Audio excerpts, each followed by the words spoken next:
Alors la forêt française, c'est 31% du territoire, c'est à peu près 17 millions d'hectares.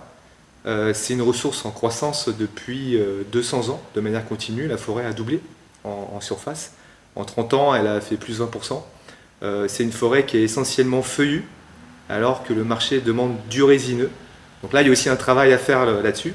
En termes de disponibilité de ressources, la forêt française, c'est un accroissement annuel d'à peu près 120 millions de mètres cubes de bois chaque année.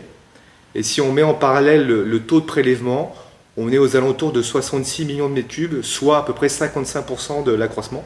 Donc on est encore dans une dynamique de capitalisation de la forêt. Donc on consomme beaucoup moins de ce que la forêt est en capacité de produire. À titre de comparaison, l'Allemagne, le taux de prélèvement, c'est à peu près 80%. Et la Finlande, qui est aussi un gros pays producteur de bois, c'est 73%. Donc la forêt française est encore sous-valorisée, donc 55%, je le répète. Donc l'enjeu, c'est de voir si on peut effectivement améliorer, augmenter cette mobilisation de la ressource. Et c'est tout l'enjeu de demain, de pouvoir aussi proposer des produits adaptés à la construction. Aujourd'hui, la construction, c'est essentiellement du résineux. Donc l'enjeu, c'est aussi de voir si on peut valoriser du feuillu.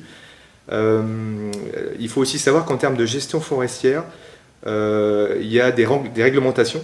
Il y a une réglementation européenne, mais aussi une réglementation française, qui est le Code forestier, qui garantit le renouvellement de la forêt et qui surtout garantit la multifonctionnalité de la forêt, à savoir la fonction de production de bois, la fonction de protection, liée essentiellement à la biodiversité, et aussi d'accueil du public. Parce que la forêt, on l'a vu de par la crise sanitaire, a aussi été une zone de refuge assez importante. Ensuite, sur le marché de la construction, un point important, c'est que le marché demande ce qu'on appelle des produits techniques, des produits transformés.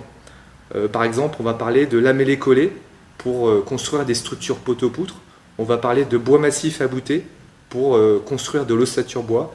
Ou alors des produits comme le CLT, c'est du panneau lamellé croisé, qui sont en fait des produits très transformés, donc issus de la deuxième transformation.